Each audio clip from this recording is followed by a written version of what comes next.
दौरान ड्यूटी हमारे लिए वो मरहले बड़े बायसे तकलीफ होते हैं जब कोई ऐसा वायलेटर रोकते हैं जिसकी माली हालत तो कमजोर होती है कि मतलब को बड़ा चालान जो है ना वो पे नहीं कर सकते, मगर उनकी वायलेशन जानलेवा होती है।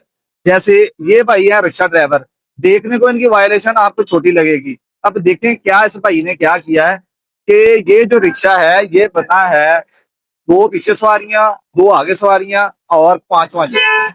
चलो तीन पीछे तीन आगे और सातवां जे। मगर ये लालच में क्या करते हैं कि ये अपने पीछे एक बंदे को बैठाते हैं। जैसे ये देखिए एक बंदे को बैठाया हुआ है, कई दफा ये दो बंदे भी पीछे अपने बैठा लेते हैं और खुद ये टैंकी पे आ जाते हैं।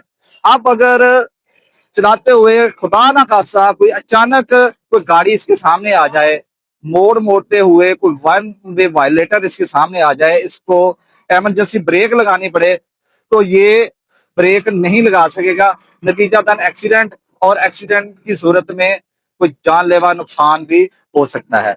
इसलिए मेरी मुसाफिर हजरात से इल्तमास है कि चिंची रिक्शा पे जब बैठे तो इज्जत से बैठे, क्योंकि आपने किराया देना होता है, पीछे सीटों पे बैठे। और जो ड्राइवर हजरात हैं ये भी इन मुसाफिरों की इज्जत करें, क्योंकि यही मुसाफिर हजरात इनकी रोजी का जरिया है। अपनी जिंदगियों की भी हिफाजत करें और दूसरी की जिंदगियों को भी हिफाजत से रखें, उनकी भी इज्जत करें।